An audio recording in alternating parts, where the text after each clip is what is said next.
So I think the pizza is going to take more time in the oven kasi mas maganda na properly cook yung dough niya kaysa i-serve siya sa'yo na medyo raw pa tapos hindi siya maging maganda pag kinain mo. So siguro unahin ko na muna tong pasta.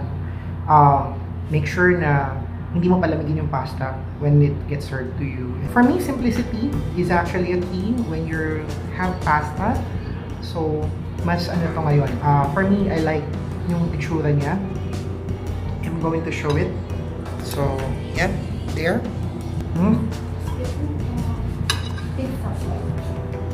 That's what we're waiting for. So, we're going now to try the pasta. So, actually, na first taste ko na siya. The flavor, it's good. Light yung ano niya. Hindi naman masyado maanghang. I mean, I was actually expecting it would be much spicier than they said. But siguro, ano to, baka nag-increase siguro yung spice niya. Kagaya nung na-try natin lugaw one time.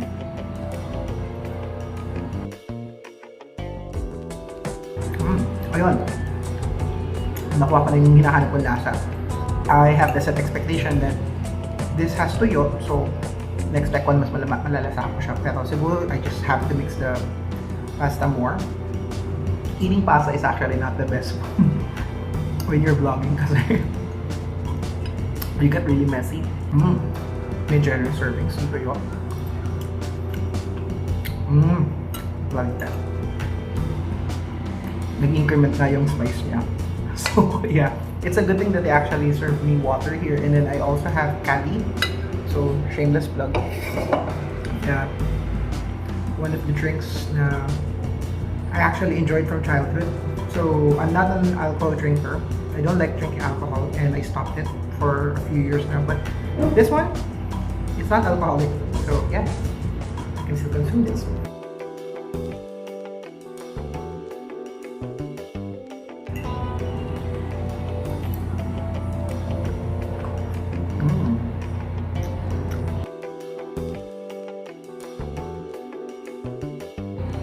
Where did that come from? I was already holding it earlier.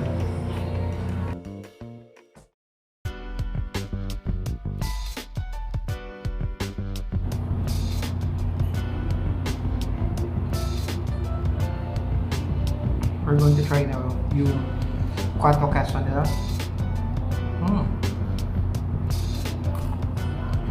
Bite in the crust. Kind of like the soft dough. I don't need much undercooked, so it's good. I was hoping it's actually going to be a bit crunchier. Sorry. But it's still crunchy.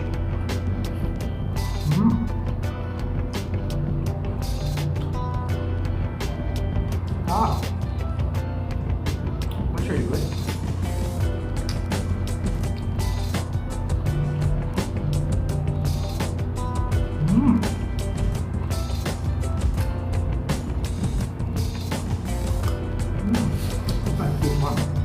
It's better.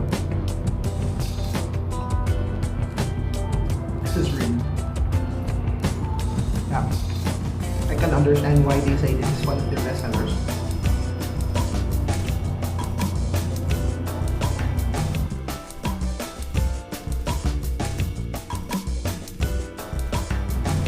I'll be frankly honest, I think this is the first time that I eat pizza na mas prefer ko siya na wala siyang hot sauce. So, that's where it's up. Yeah, maybe the hot sauce will actually go with the other flavors that they have here, like the margarita, and then they also have yung, I think yung pinaka-special nila.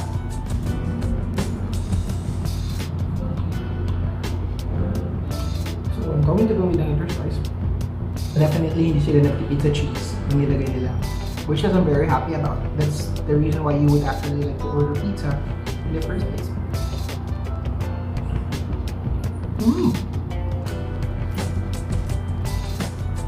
I really like it. May strong flavor yung isa sa mga cheese.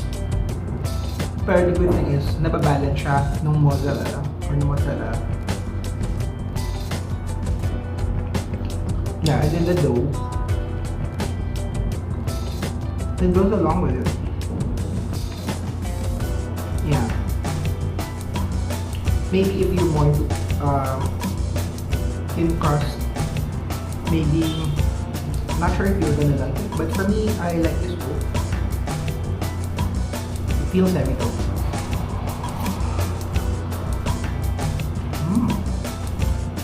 You hear that crunch?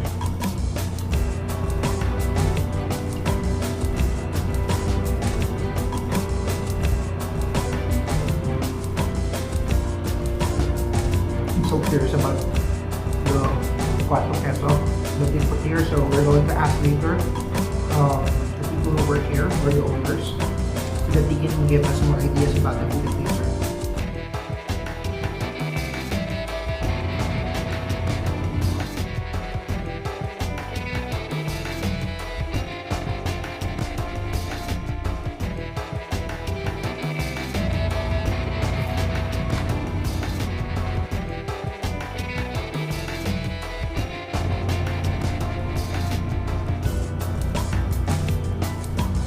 Let's try this.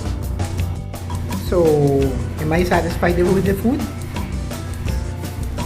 I would say yes. It's a recommend for me. Ano katagal na yung Giovanni's? 1 year and 5 months. Why pizza place? Bakit yun yung naging decision nyo na i-put up during the time of the pandemic? Actually, sir, kami po? Second owner niya po. Binenta po siya before. Nakita lang po namin nung parang after nung first wave ng COVID. Naging for sale siya. Tapos, tinry lang din po ng sister ko. Yung sister ko po yung owner ko. Tapos parang tinake na lang din po namin kung ano po yung previous na binibenta nila. Gumawa na lang po kami ng sarili po namin recipe sa pizza, steak, Ay, sa good. burgers. Okay, so you changed the recipe of the original space, diba, no?